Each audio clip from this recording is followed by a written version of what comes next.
오늘도 예배 오신 여러분들을 또 축복하고 환영합니다. 자, 우리 나 자신을 축복하면서 말씀 받겠습니다.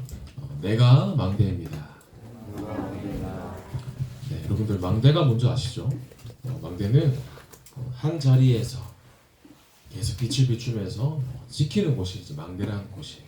여러분들이 현장의 망대인 겁니다. 여러분들이 오늘 제목처럼 내가 현장의 망대이기 때문에 늘 내가 있는 곳에 불을 꺼트리면 안 돼요. 여러분들 현장에 망대에 불을 켜는 파수꾼의 역할을 감당하는 겁니다. 그렇기 때문에 늘 내가 어떤 상태인지 점검이 돼야 되는 겁니다. 내가 있는 곳에 하나님이 여러분들을 망대로 부르셨는데 그 망대가 우리 지난주 4부 말씀처럼 내가 부서지고 또 나에게 어떠한 틈이 보이고 균열이 일어나면 그 현장은 사실은 죽는 거라는 거예요.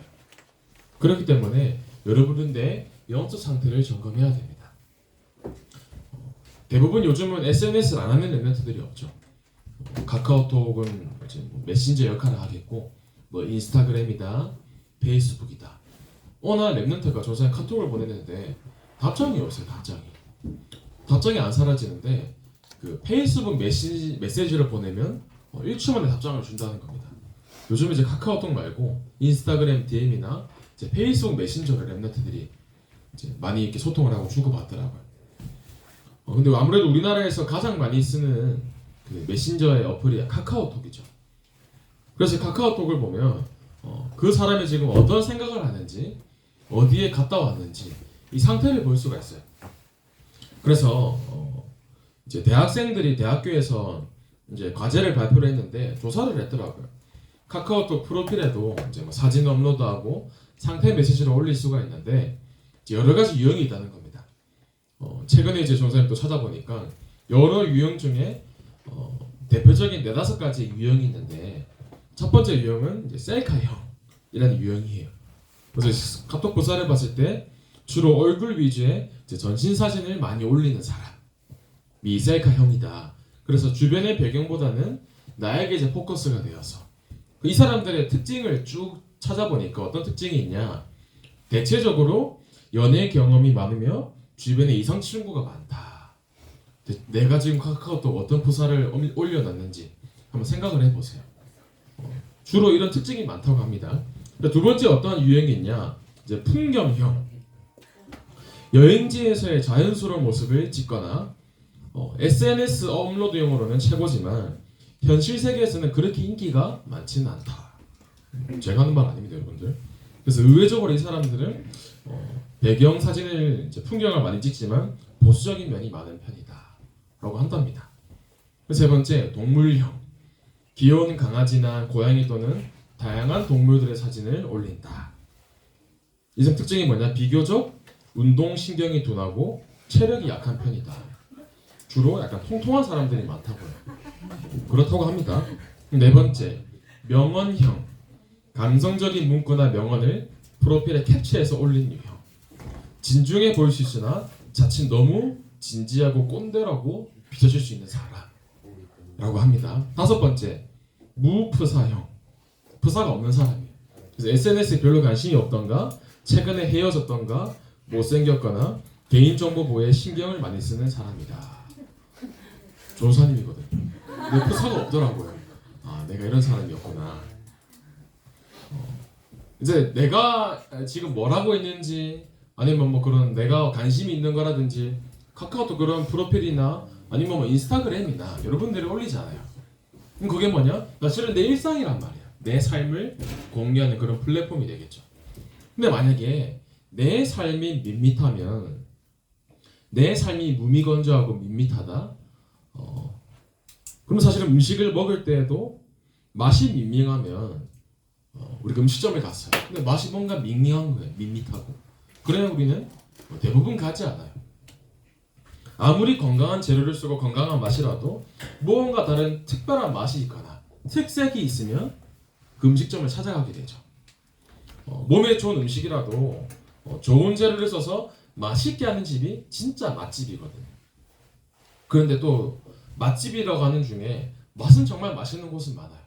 맛이 짤 수도 있고 아니면 극단적으로 이렇게 어떤 맵거나 그런 자극적인 맛이 있으면 사람들이 몰리기는 해요. 그러나 그 가게의 음식을 계속 먹으면 내 몸은 점점 건강을 잃고 병들어 갑니다. 맛집이라고 하지만 맛있다보다 중요한 게 아니라는 겁니다. 결국 그게 몸을 망치는 일이 되는 거죠. 그럼 내가 내 삶이 지금 어떠한 상태이냐 이겁니다. 사람들이 여러분들을 만날 때 이 사람 만나면 막 너무 재밌어. 막 눈물 날 정도로 웃고 하는데 집에 오면 그렇게 답은 되지 않고 허무한 상태. 그 사람은 인기가 많은 것처럼 보일 수도 있지만 사실은 바른 답을 주는 사람은 아니거든요. 그런데 혹 이 사람을 만나면 그렇게 재밌지는 않아요. 그렇게 뭔가 즐겁지도 않고 그런데 이상하게 이 사람을 만나면 내 마음이 편안해지고 이상하게 이 사람을 계속 만나고 싶고 그런 사람의 특징이 있다는 겁니다. 전사님이 태어나서 처음으로 이번에 지난주에 사랑니를 뺐어요. 사랑니를 뺐는데 어떻게 빼게 됐냐면 지난주 수요 예배 때 그 날 때 이빨이 빠져가지고 병원에 가니까 이 이빨에 크라운이라는 어떤 크라운을 씌워야 되는데 그 치아 옆에 사랑니가 있다는 거예요. 그래서 아프지는 않았어요. 그런데 나중을 위해서 빼는 게 좋겠다 하셔서 이제 치아를 뺐단 말이에요. 그런데 이거 빼보신 분들은 알겠지만 이제 저는 치아가 이제 누워 있었단 말이에요. 감사하게도 누워 있어서 이 치아를 이제 두동강을 내서 이제 진동을 줘서 깨서 이렇게 부쉈단 말이에요. 근데 보통 이제 옆에 간호사분이 보통 이 시술은 한 30분에서 한 4, 50분 정도 걸립니다. 그 정도면 괜찮지. 그래서 마취를 하고 이제 의사분이 오셔가지고 발치를 하기 시작하는데 이제 계속 의사분이 한숨을 쉬어요. 그럼 제가 믿음이 가야 누워 있는데 왜 한숨을 쉬지? 시간이 30분이 지나고 1시간이 지났는데 끝날 기미가 안 보이는 거예요. 근데 1시간쯤 제가 이제 너무 답답해서 이제 누워 있는데 제 손목시계를 계속 봤어요. 1시간이 지난 거예요. 그러더니 의사분이 갑자기 의사분이 이제 환자분 잠시 일어나 보세요. 하는 도중에 지금 엑스레이를 좀 찍어봐야 될 것 같다. 아파 죽겠는데. 그래서 일어나서 엑스레이를 찍어봤어요. 여러분 사랑니 뽑다가 엑스레이 찍어본 분 있으십니까? 피가 이게 옆에 드라큘라 좀 질질 나는데 아파가지고 엑스레이 찍었어요. 물고 찍고 와서 의사가 갸우뚱하는 거예요. 그래서 누워버려요 다시. 지금 1시간 동안 혼자 막 뭘 해요. 벤치 가지고 막 뽑는데 사랑니 하나 때문에 얼굴이 뽑힐 것 같이 막 뽑아냈는데 안 뽑히는 거예요 이게. 그러더니 한 번 더 찍자는 거예요. 그래서 이거 맞나? 그래서 찍으러 갔어요. 찍고 난 다음에 하는 말이 이런 경우가 간혹 있는데 이제 이런 뼈대가 굵은 사람 중에 이게 엄청 깊게 뿌리 박혀가지고 뽑아도 안 뽑히는 사람이 있다. 근데 이걸 뽑으려면 턱에 뼈를 깎아야 된다는 거예요. 그래서 이거는 뿌리를 남겨두고 덮어야 될 것 같다. 그래서 뿌리를 끝에 좀 남기고 이제 덮어놨어요. 태어나서 처음으로 사람을 내가 때릴 수도 있겠다. 생각이 들 정도로 나도 모르게 주먹이 올라오는 거예요. 이렇게. 그리스도가 안 보이고 입에서 이상한 말이 나올 것 같고 상황이 참 어이가 없더라고요 전사님. 근데 뭐였냐면 이제 뿌리가 안 뽑히는 겁니다. 아무리 뽑으려고 해도 깎아서 돌아내야 될 정도로 마치 사랑이 이 뿌리가 나 세상에 나가기 싫다고 막 소리치듯이 그래서 2시간 반 만에 이제 치아 하나를 이렇게 덮었습니다. 근데 여러분 내 속에 아무리 깊이 뿌리 내린 것을 뽑아내려고 해도 마음대로 안 뽑히는 게 있어요. 그 의사가 돌팔이가 아닙니다. 동탄에서 했는데 잘하시는 분이에요.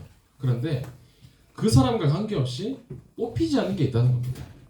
여러분들이 내 영적 상태가 지금 어떤 상태인지를 바르게 보는 가운데 내가 망대에서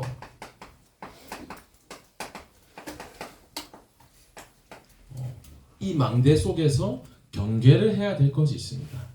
뭘 경계해야 되냐?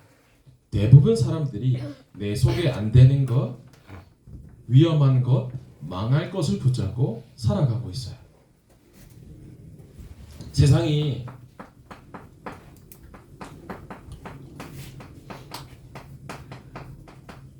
지뢰라는 것은 평상시에 많이 보기 힘든 부분이죠. 조선 참 많이 봤던 건데 이게 정말 위험하거든요. 지뢰가 뭐냐 했을 때 겉으로는 잘 구분이 안 돼요. 그런데 한번 건드릴 때 어마어마한 살상용 무기가 되어서 주변의 모든 사람들을 죽이게 되는 게 지뢰란 말이에요. 이 지뢰는 보이지가 않아요. 이 지뢰는 숨겨져 있어요. 그래서 누군가 밟았을 때 터지게 돼 있는데 내 속에 이 지뢰가 있다는 겁니다. 내 삶에 지금은 문제가 없습니다. 그런데 나도 모르는 어떠한 사건과 상황을 만날 때 이게 터져버리는 거예요. 그게 경제가 될 수도 있고 여러분 학업이 될 수도 있고 사람 간의 관계가 될 수도 있고 언제 터질지 모르는 지뢰가 세상에 있다는 겁니다. 세상 사람들이 이 지뢰밭 속에 살고 있는 겁니다. 사람들이 대부분 돈 때문에 일을 하죠. 지난주에 안타까운 뉴스를 본 게 동네에 있는 모든 소아 청소년과들이 이제 폐업을 한다고 기사가 나오더라고요.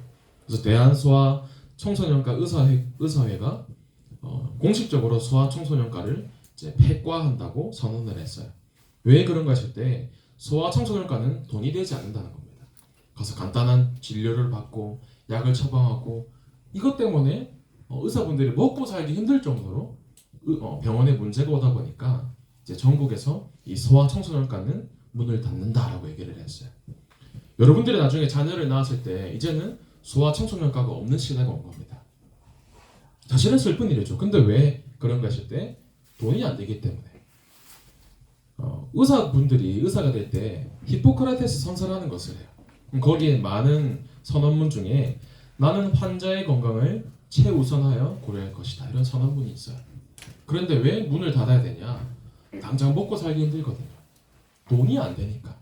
그래서 이제는 소아청소년과가 사라졌고 지금 그 소아청소년과를 전문의로 계시는 분들도 사실은 직업을 이제 그만두시는 분들도 많이 생기고요.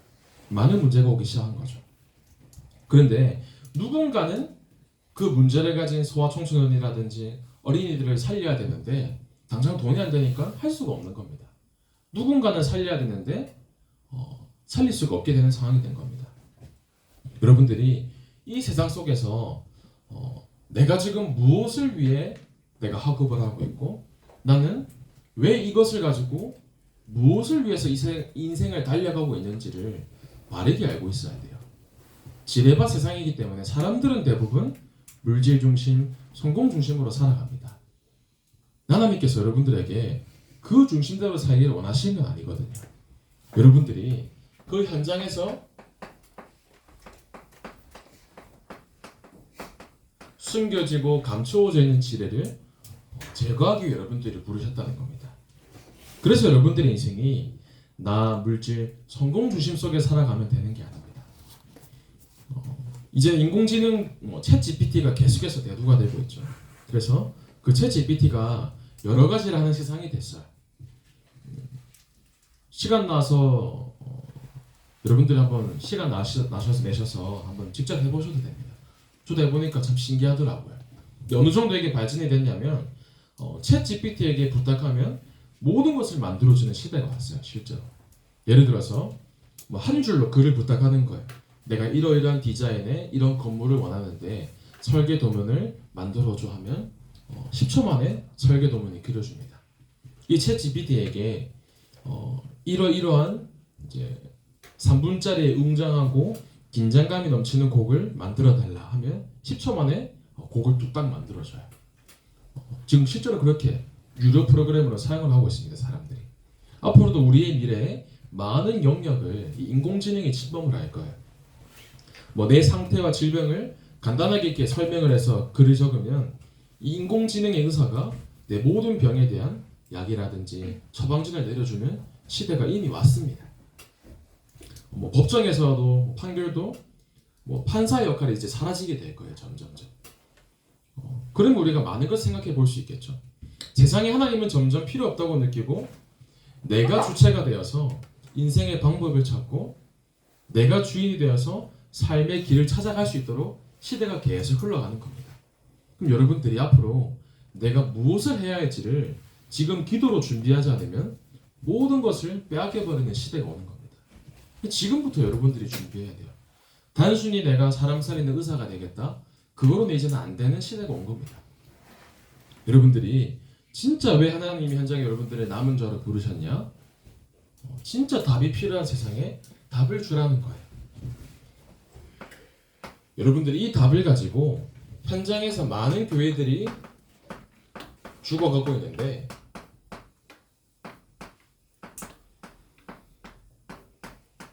이 교회의 지뢰를 제거하는 겁니다.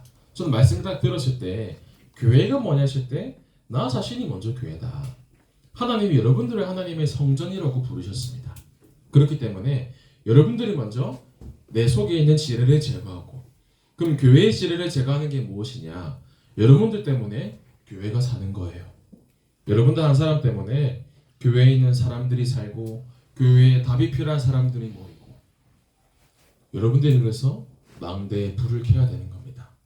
여러분들 현장에서 내 안 되는 내 속에 있는 잘못된 것을 늘 경계하면서 여러분들이 망대 역할을 하는 겁니다. 그러면 여러분들이 망대의 축복 가운데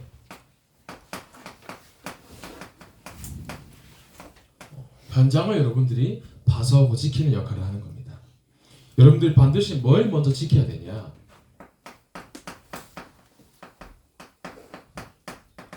제일 중요한 것이 결국은 여러분들 나 개인 자신입니다. 여러분들이 나 자신을 지켜야 돼요. 요즘 쭉 문화의 흐름을 보면 우리 들은 램트도 있을 거예요. 지올팍이라는 가수인데 이제 크리스천이라는 노래를 냈습니다. 아는 램트도 있고 모르는 램트도 있을 건데 그 내용을 이제 쭉 가사를 보면 본인이 이제 크리스천인데 뭐 돈이나 성에 대한 세상의 부정적인 시선을 이제 비판하고 그 시선을 비틀어서 자신의 종교를 가지고 이제 가사를 쓰는 그런 내용이에요. 이 가사랑 이 곡을 어떻게 이 가수가 만들게 됐냐, 그 배경을 보니까 이 지올팍이라는 가수분이 이제 어린 시절 청소년 때 남자인 친구인데 이제 동성애자인 친구가 있었대요. 근데 그 친구에게 말을 걸고 친하게 지내면서 대화를 하다가 영감을 받아서 쓴 곡이 이 곡이라는 겁니다. 근데 그 동성애자 친구는 PK예요. 쉽게 말하면 목사님의 아들인 거죠. 목사님의 아들인 친구인데 이제 게이라는 거였죠. 그 친구에게 이 지올팍이라는 가수가 질문을 한 거예요. 야, 너 동성애자 게이인데 너도 크리스천이니? 물어봤을 때 나 완전 크리스천이야 라고 얘기를 한 겁니다. 이제 거기서 딱 영감을 받아서 곡을 썼다는 겁니다. 내용을 이제 보시면 나는 성적으로도 자유롭고 나는 성적으로 문란하고 세상 것이 좋아하지만 나는 여전히 크리스천이야. 이런 이제 가사가 있습니다. 그래서 이 뮤비를 보면 어마어마한 댓글들이 달려 있어요. 어떤 댓글들이 달려 있냐? 저는 실제로 이제 발췌를 했습니다. 나도 모태신앙인데 늘 교회에서 경건한 척하는 내가 너무 역겨웠는데 나에게 힘이 되는 노래다. 또는 이 가사가 너무 자극적인 것처럼 보이지만 나에게는 위로와 공감과 답이 되는 크리스천에게 힘이 되는 노래다. 또 어떤 댓글이 있냐? 모태신앙이라서 부모님의 강요로 성인이 된 지금까지도 교회를 다니고 오셨는데 드디어 교회를 가지 않아도 될 용기가 생기게 한 노래다. 다들 긍정적인 댓글들이 달려있는 겁니다. 이 사람의 용기를 칭찬하는. 저는 이걸 쭉 보면서 세상의 문화뿐만 아니라 진짜 답이 없구나. 이제는 박수치는 시대가 온 거예요. 내가 가지고 있는 게 나의 신념이나 가치관에 대해서 사람들이 내게 맞다고 주장하는 시대가 온 겁니다. 여러분들이 이 시대 속에서 나 자신을 지킬 수 있어야 돼요. 문화 속에 있으면 그 문화의 흐름 속에 휩쓸려 가는 겁니다. 뭘 지켜야 되냐? 내 생각을 지켜야 돼요. 여러분 상처에 망대를 세웠기 때문에 상처로 모든 것을 보고 해석하게 됩니다. 그러나 만약에 내가 복음의 망대를 세우고 복음으로 내가 모든 것을 해석하게 된다. 그럼 여러분들이 복음으로 모든 것을 보고 답을 내릴 수가 있게 됩니다. 그래서는 본문 말씀처럼 빌립보서 4장 7절 말씀에 그러하면 모든 지각에 뛰어난 하나님의 평강이 너희의 마음과 생각을 지키시리라. 여러분들 내 마음과 생각을 뭐로 지켜야 되냐? 그리스도로 지켜야 돼요. 여러분 현장에서 복음 놓치면 세상 것에 휩쓸리게 됩니다. 그래서 여러분들이 나에게 그리스도가 어떠한 분인가 여러분들이 바르게 알 수 있어야 돼요. 응답받기 위해서 단순히 복을 주시는 그리스도다. 아니면 내 삶의 문제 해결을 위한 그리스도다. 이 땅에 오신 그리스도가 단순히 우리의 육신의 문제, 내 경제적인 문제, 내 성적을 위해서 오신 그리스도가 아니라는 겁니다. 이사야 선지자께서 여러분들 예수님이 오시기 800년 전에 미리 예언을 하세요. 이사야서 53장 5절에 그가 찔림은 우리의 허물 때문이요 그가 징계를 받음으로 우리는 평화를 누리고 그가 채찍에 맞음으로 우리는 나음을 받았도다. 예수님이 얼마나 큰 고난을 당하셨냐면 감람산에서 예수님께서 이제 겟세마네 동산에 올라가십니다. 십자가에 못 박히기 전날에 예수님께서 기도를 하시는 거예요. 왜 기도하시냐? 십자가에 못 박힐 걸 아셨기 때문에. 그래서 얼마나 기도를 하셨냐면 성경 말씀에 보면 땀이 핏방울이 될 정도로 그냥 이게 신화가 아니라 실제로 땀이 핏방울이 된 거예요. 예수님께서 앞으로 얼마나 내가 겪어야 할 고통이 컸는지를 아셨기 때문에 뭐 어마어마한 정신적으로, 심적으로 그런 압박감과 스트레스가 있으셨겠죠. 실제로 의학적으로도 땀 속에 혈액이 섞여서 나오는 혈안증이라는 게 있어요. 눈물이 이제 피가 되어서 흐르거나 침이나 땀이 피로 바뀌어서 나오는 게 혈안증이라는 병이 있습니다. 그게 왜 생기냐? 극심한 스트레스를 받을 때 이런 증상이 나타난다고 해요. 예수님께 사실은 얼마나 마음에 부담감이 있으셨겠어요. 그 십자가에서 못 박히기 전에 이사야 선지자가 예언한 것처럼 채찍을 맞으시거든요. 그 채찍에는 그냥 채찍이 아니라 갈고리도 달려있고 동물들의 뼈도 달려있고 그 로마의 법이 채찍으로 40대를 치면 사람들이 많이 죽더라고요. 그러니까 39번까지만 쳐라. 이렇게 법이 제정되어 있었어요. 예수님께서 그 채찍으로 39번 채찍을 맞으십니다. 채찍을 맞을 때 역사 기록을 보면 그냥 맞는 게 아니에요. 이제 살점이 다 떨어져 나가고 장기가 보이고 이제 살이 덜렁덜렁 거릴 정도로 그렇게 채찍을 맞으시고 왜 예수님이 그렇게 고통당하시고 고난당하셨냐? 죄인인 우리를 위해서 이 땅에 오셔서 모든 죄를 짊어지시고 십자가에서 모든 고난과 수치심을 가지시고 죽으시고 부활하신 거예요. 그 그리스도가 나에게 어떤 그리스도냐 이겁니다. 오늘 여러분들 무슨 날이에요? 오늘 아마 삼찬식을 합니다. 그러면 그냥 여러분들 마음이 전도사님 어제 말씀을 쭉 묵상하면서 너무나 감사가 넘치고 참 죄송하기도 해요. 여러분들의 마음속에 나에게 그리스도가 어떤 분이냐는 겁니다. 오늘 그냥 올라가서 그냥 마시는 포도주, 그냥 마시는 떡가방 그 정도의 수준이 되기를 원치 않습니다. 전사님. 여러분들이 그리스도가 내 인생에 진짜 결론난 인생이 되기를 소원합니다. 여러분들이 나의 생각과 마음을 그리스도로 결론내고 그리스도로 답을 내려야 되는 겁니다. 그럼 이때 여러분들이 기도가 달라지는 것이죠. 여러분들 한 사람을 통해서 하나님이 세상에 답을 주시길 원하시는데 여러분들의 내 생각과 마음 잠재우신 무의식 속에 오직 그리스도로 충만하게 해달라고 늘 기도하셔야 돼요. 그러면서 내가 복음 누리지 못하도록 복음을 맞는 그 사단 마귀감 세력은 예수 그리스도 이름으로 결박받고 떠나갈지어다. 여러분들 나의 생각과 마음을 그리스도로 지키는 한 주가 되시길 바랍니다. 그러면서 여러분들이 하나님이 여러분들에게 허락하신 약속하신 언약을 지켜야 돼요. 어떤 언약이냐? 그냥 언약이 아닙니다.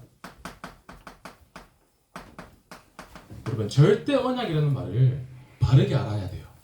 절대 언약이 무엇이냐? 하나님이 여러분들을 통해서 반드시 성취하길 원하시는 언약이 절대 언약입니다. 여러분들 내 삶 속에 얼마나 이 언약이 상관이 있냐? 치유와 교육과 전도의 언약이 내 삶을 어떻게 이끌어가고 있는가? 여러분들 내 삶이 수학 시간에 보면 이렇게 나오죠. 집합이 있잖아요. 집합. 그럼 집합이 있으면 언약이 있고 나 자신 있는데 언약 중에 내가 필요한 교집합의 언약이 되면 안 돼요. 이 언약 속에서 내게 필요한 것만 골라서 나랑 맞는 것만 나의 언약이야. 이런 상태가 되면 안 된다는 겁니다. 또 혹은 이 언약과 나 자신이 완전 동떨어져서 상관없는 상태가 되면 안 돼요. 뭐 교회 말하는 치유교육 전도, 하나님 내게 주신 언약, 나는 모르겠고 이런 상태가 되면 안 된다는 겁니다. 하나님이 여러분들에게 주신 언약이 나의 인생을 끌고 가야 돼요. 그럼 어떻게 되면 되냐? 이 언약 안에 여러분들 자신이 그냥 들어가기만 하면 돼요. 하나님이 내게 주신 언약 속에 나의 인생을 그냥 맡기는 겁니다.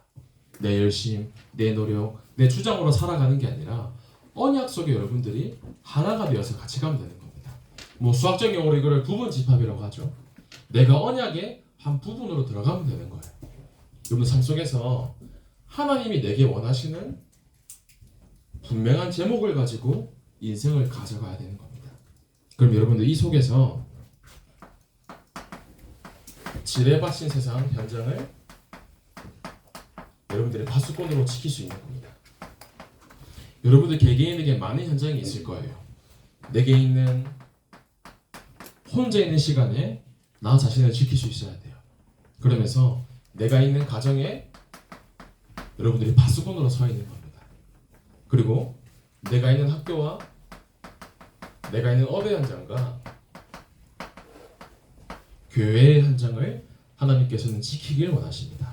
여러분들 하나님께서는 여러분들이 무너지면 현장이 무너지게 되어 있어요. 현장의 최후의 보루가 여러분들 자신인 겁니다. 내가 무너지면 이 현장은 무너지는 거예요. 그러면 좀 다르게 생각할 수 있어야겠죠. 내가 얼마나 그 현장이 중요한 사람인지. 그렇기 때문에 여러분들이 생을 걸고 현장을 지키고 살려야 되는 겁니다. 그래서 오늘부터 여러분들이 내가 망대의 불을 끄지 않고 현장을 파수하는 자가 되어야겠다. 어떻게 하면 이 불을 끄지 않고 현장을 살릴 수 있냐? 결국은 하나님의 말씀이 나의 기도로 현장을 살리는 전도로 이 사모눈의 불을 끄지 않으면 되는 겁니다. 오늘부터 잘 안 되어져서도 괜찮아요. 이 사모눈을 속에서 내가 망대의 불을 끄지 않는 겁니다. 그럼 어떤 불이냐?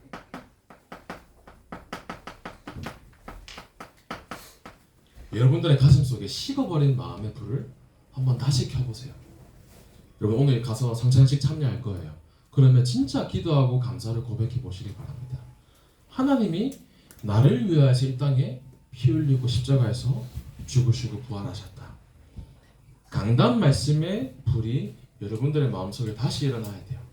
말씀을 들을 때 내 마음이 뜨거워지고 현장을 향한 애통한 마음이 계속해서 생기는 겁니다. 그러면서 현장을 향한 기도의 불도 끄지 않는 거예요. 아침과 낮과 밤 시간 속에서 여러분이 현장 학교에 가서 가정에서도 업의 현장에서도 이 기도의 불을 계속해서 켜는 겁니다. 기도의 불이 꺼지는 순간 현장의 사람들은 흑암으로 덮이는 겁니다. 나은 사람의 불이 그래서 그렇게 소중한 거예요. 학교 현장에서 가정 현장에서 기도의 불을 끄지 마시길 바랍니다. 그러면서 마지막으로 여러분들이 전도의 불씨가 되어야 됩니다. 여러분 한 사람 때문에 성령의 바람이 성령의 불이 임할 정도로 어제도 그렇고 청소년 신학원 진행했잖아요. 여러분들이 자부심이 있어야 돼요. 전국에 22개의 청소년 신학원이 있습니다. 22개의 성신 중에서 우리 경기 청신이 숫자가 중요하다 할 수는 없지만 두 번째로 제일 많은 숫자예요. 자부심이 있죠. 그 경기 청신 안에서도 우리 다민족 엘리멘트들이 제일 많은 숫자를 가지고 있습니다. 그 여러분들 자부심이 있어야 돼요. 하나님께서 우리 청소년 다락방 전도운동 가운데 나 자신을 주역으로 쓰고 계시는구나. 여러분들의 마음속에 이 불이 있어야 되는 겁니다. 여러분들이 최후의 보루인 겁니다. 그러면서 우리 4월 16일 날에 야외 초청 캠프를 합니다. 2주밖에 안 남았어요. 그럼 여러분들 마음속에 어떤 전도의 불이 있어야 되냐? 학교 현장이나 학원 현장 속에서 마음에 담기는 친구가 있을 겁니다. 그럼 그냥 그 친구를 두고 끝내지 마시고 기도의 불부터 내가 그 친구를 놓고 기도를 준비하는 겁니다.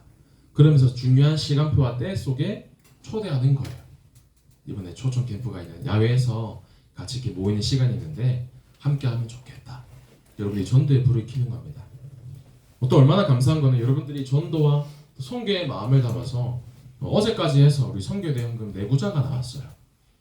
참 램프들 보고 전생 참 기도가 많이 담기는데 참 램프들이 마음을 담고 기도하는구나. 그리고 오늘까지 선교대회 작정을 하게 되어 있습니다. 여러분들 한 사람이 시대 살리는 주역이라는 겁니다. 여러분 한 사람이 시대와 세계를 살리는 주역이라는 겁니다. 내가 받는 응답이 작지 않습니다.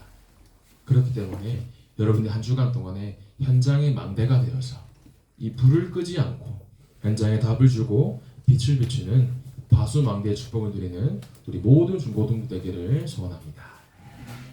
하나님 감사를 드립니다. 우리 귀한 렘넌트들이 현장에서 한 주간 파수망대의 불을 끄지 않게 하시고 현장에 죽어가고 있는 모든 불신자들에게 예수 그리스도의 빛을 비추는 증인의 망대가 될 수 있도록 성령으로 역사하여 주옵소서.